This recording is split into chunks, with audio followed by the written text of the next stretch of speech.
किन कर्मों से मिलता है मनुष्य में जन्म मित्रों। यह सत्य है, इस संसार में जो मनुष्य जन्म लिया है उसका एक न एक दिन मृत्यु होना तो निश्चित है, जो कोई टाल भी नहीं सकता है।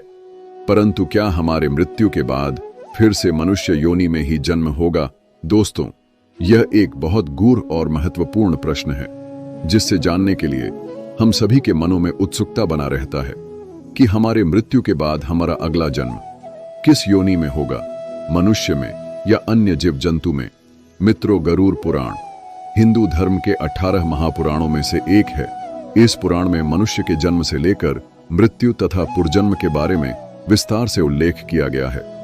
दोस्तों, आज के हम इस वीडियो में यही जानेंगे कि किन कर्मों से मिलता है मनुष्य योनि में जन्म। नमस्कार मित्रों, स्वागत है जब हमारे इस चैनल गीता गुरु ज्ञान परम। दोस्तों, गरुड़ पुराण की इस ज्ञानवर्धक प्रस्तुति में खो जाए उससे पहले हम आपको बता दें कि वीडियो को आधा अधूरा देखने की गलती बिल्कुल भी नहीं करें, क्योंकि भगवान श्री कृष्ण कहते हैं कि किसी भी मनुष्य को गरुड़ पुराण की बातों की आधा अधूरा नहीं सुनना चाहिए, क्योंकि आधा अधूरा ज्ञान हमेशा विष के समान होता है। इसीलिए मित्रों, आपसे आग्रह है कि इस वीडियो को बिना स्किप की अंत तक जरूर देखिए।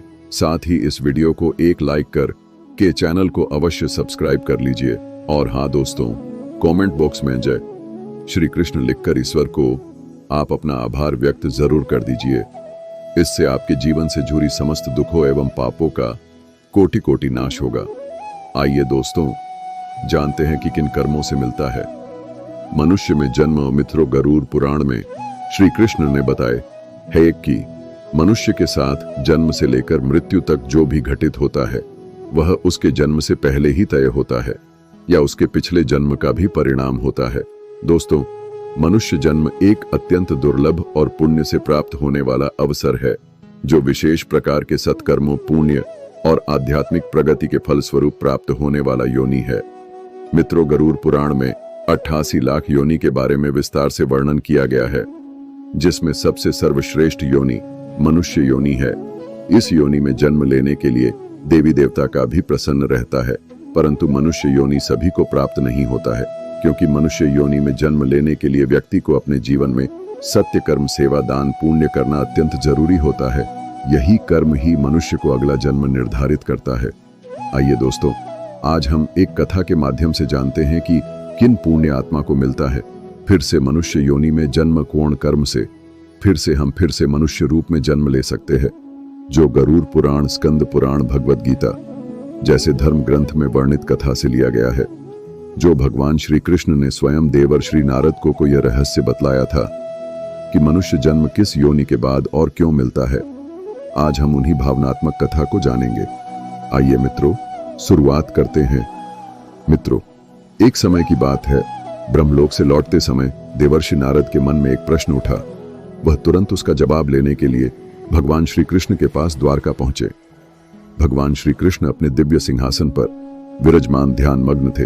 इस तभी देवर श्री नारद नारायण नारायण का जाप करते हुए भगवान श्री कृष्ण का आदर पूर्वक प्रणाम किए और विनम्रता पूर्वक से बोले, हे प्रभु, आप त्रिकालदर्शी हैं, तीनों लोगों का स्वामी है। इस संसार में जो भी कुछ घटित होता है वह सब आपका एक लीला है। जन्म लेना और मृत्यु होना यह तो प्राकृतिक का नियम है।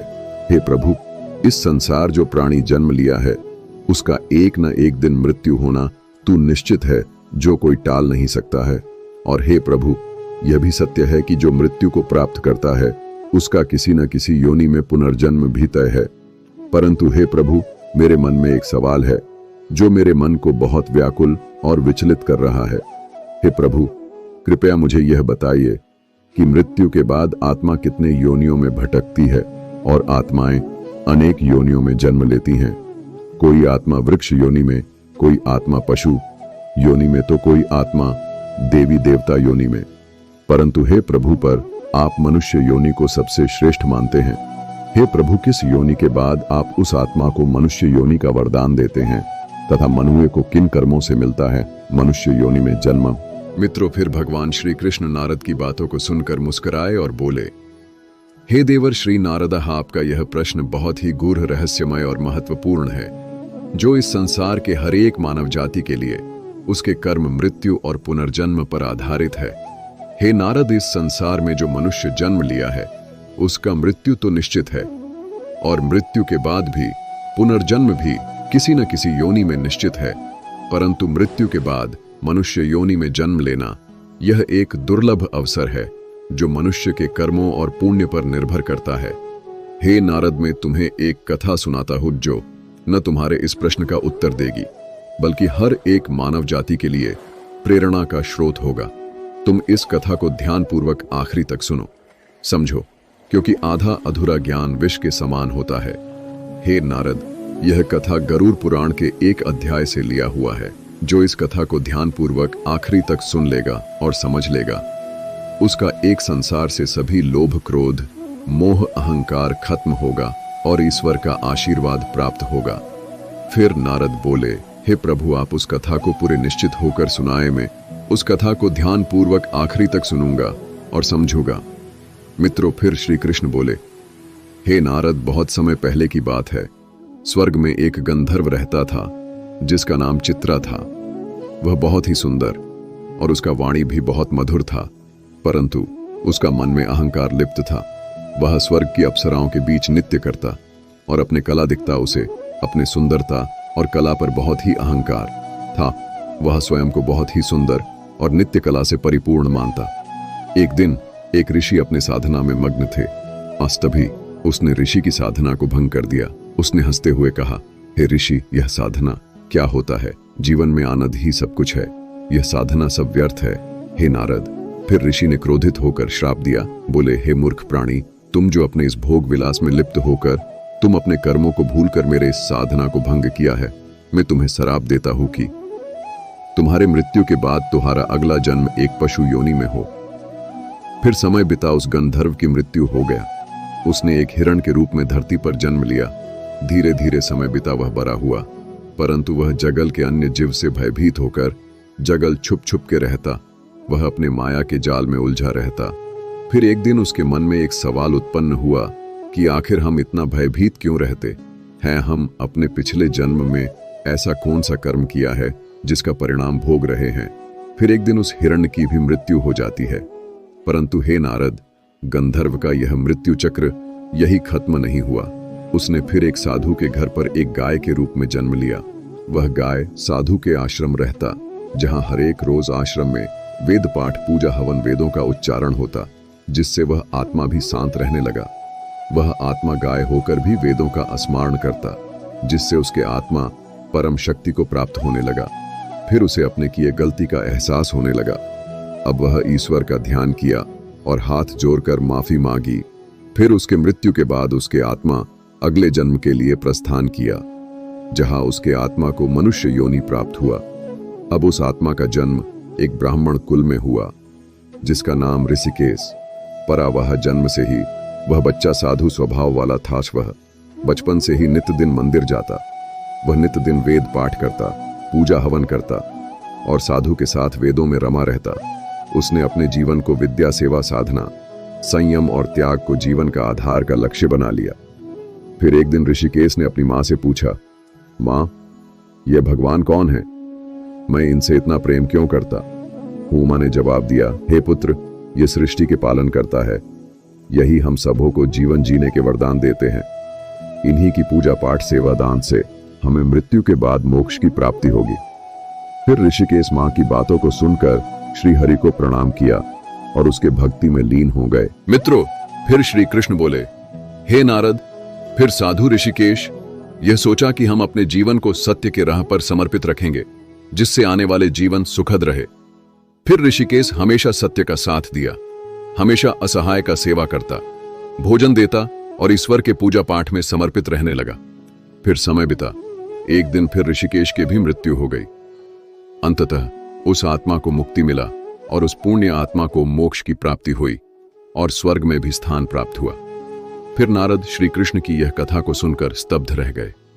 फिर उसने पूछा, हे केशव, तो क्या हर आत्मा को इसी क्रम से गुजरना होता है? क्या मनुष्य का कर्म ही उसे विभिन्न योनि में जन्म लेने के लिए मजबूर करता है? मित्रों, फिर श्री कृष्ण बोले, हाँ हे नारद, हर मनुष्य का जन्म उसके कर्मों के अनुसार पहले निर्धारित होता है। जो मनुष्य जैसा कर्म करता है उस मनुष्य का आत्मा वैसा ही कष्ट भोगता है। उस आत्मा के मृत्यु के बाद भी अनेक योनियों से गुजरना पड़ता है, जहां उसके कर्मों के अनुसार फल भोगना होता है। हे नारद, जब आत्मा अपने कर्मों का भोग भोग कर ज्ञान की ओर बढ़ती है तब उसे फिर से मनुष्य योनि में जन्म होता है। मनुष्य योनि दुर्लभम से प्राप्त होता है। मनुष्य योनि में जन्म लेने के लिए व्यक्ति को जप, त्याग, सेवा, दान, पुण्य अत्यंत जरूरी है। इसीलिए हे नारद, हम मनुष्य योनि को दुर्लभ मानते हैं। जब तक मनुष्य अपने कर्मों का फल नहीं भोग लेता तब तक वह आत्मा विभिन्न योनि में जन्म लेता रहता है। जब वह आत्मा अपने कर्मों का फल भोग लेता है तब ईश्वर उसे अपने चरणों में स्थान देते हैं। इसीलिए हे नारद, मनुष्य को चाहिए कि अगर उसका जन्म मनुष्य में हुआ है तो वह अपने जीवन सत्य की राह पर समर्पित रखे, सेवा, दान, पुण्य करे, जिससे उसके आने वाले जीवन भी सुखद हो। यही कर्म ही मनुष्य को आने वाले जीवन को निर्धारित करता है कि उसका अगला जन्म किस रूप में होगा, मनुष्य में या अन्य जीव जंतु में। दोस्तों, फिर श्री कृष्ण बोले, हे नारद, आत्मा को 84 लाख योनियों से गुजरना होता है। जब तक उसके अंदर का भय से प्रेम मोह खत्म नहीं होता तब तक वह इन्हीं योनियों में भटकता रहता है। जब वह इन सभी को त्याग देता है तब उसे हम मनुष्य में जन्म देता हूं। इसीलिए हे नारद, मनुष्य योनि बहुत ही कष्ट और दुर्लभ योनि है। मित्रों, फिर श्री कृष्ण के नारद से कहा, हे नारद, यह कथा हमें यह सिखाता है कि मनुष्य के जीवन में जो भी कुछ घटित होता है वह उसके कर्म का परिणाम होता है। कर्म और भाग्य का कोई प्रारूप अंतर नहीं है। हमारा कर्म ही हमारे आने वाले जीवन को निर्धारित करता है। इस संसार में हर एक बसने वाला जीव प्राणी में आत्मा का वास होता है और आत्मा परमात्मा का ही एक अंश है। मित्रों, फिर श्री कृष्ण ने नारद से कहा, हे नारद, यह संसार कर्मों का दर्पण है। जिस प्रकार एक किसान अपने खेत में जो बीज बोता है वह वही फल प्राप्त करता है, उसी प्रकार मनुष्य अपने जीवन में जो जैसा कर्म करता है वह वैसा ही फल भोगता है और उसका अगला जन्म भी उसी योनि में होता है।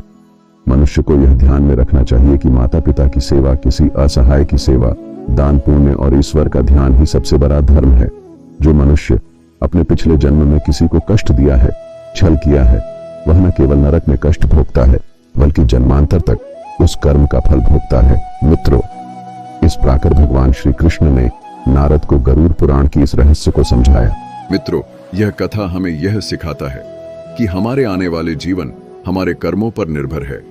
हर पाप का दंड और हर पुण्य फल जरूर मिलता है। हे मनुष्य, तुम अपने कर्मों पर ध्यान दो, स्वार्थ, लोभ, अहंकार को त्यागो, धर्म, सत्य, सेवा को अपनाओ। यही जीवन का मोक्ष का मार्ग है। पुण्य सेवा एवं सात्विक जीवन वो मैं मित्रों, जो मनुष्य अपने जीवन में असहाय की सेवा करना, अन्नदान, विद्यादान करता है वह पुण्य अर्जित करता है। क्योंकि दोस्तों, गरुड़ पुराण में विशेष रूप से वर्णन है कि गौ माता की सेवा, ब्राह्मण, माता पिता की सेवा और अतिथि की सेवा जीवन का सबसे बड़ा पुण्य है तथा हिंसा, चोरी, व्यभिचार आदि पापों से दूर रहकर जो व्यक्ति संयमित जीवन जीता है वह मनुष्य योनि प्राप्त करता है। मित्रों, गरुड़ पुराण हमें सिखाता है कि यह जीवन हमारे कर्मों का फल है। यह ग्रंथ हमें यह प्रेरणा देता है कि जीवन में धर्म, सत्य, सेवा, परोपकार ही जीवन का सबसे कड़ा कर्तव्य है। यही कर्म से आत्मा की मुक्ति और अगले जन्म में श्रेष्ठ योनि प्राप्त होता है। जीवन एक दुर्लभ अवसर है जिसे हम सही दिशा में ले जाकर आत्मा को मोक्ष दिला सकते हैं। धन्यवाद। दोस्तों, गरुड़ पुराण के द्वारा सभी बतलाए गए बातों को अवश्य ध्यान में रखें और अपने जीवन को सत्य धर्म पर समर्पित करें। इससे आने वाले जीवन अत्यंत सुखद होगा और ईश्वर का आशीर्वाद प्राप्त होगा। और हाँ दोस्तों, वीडियो अच्छा लगा तो इस वीडियो को लाइक करके कमेंट में जय श्री कृष्णा जरूर लिख दीजिए और हमारे इस चैनल गीता गुरु ज्ञान को अवश्य सब्सक्राइब कर लीजिए ताकि हर एक नया वीडियो आप तक तुरंत पहुंचे। धन्यवाद। हर हर महादेव। ओम नमः शिवाय। राधे राधे।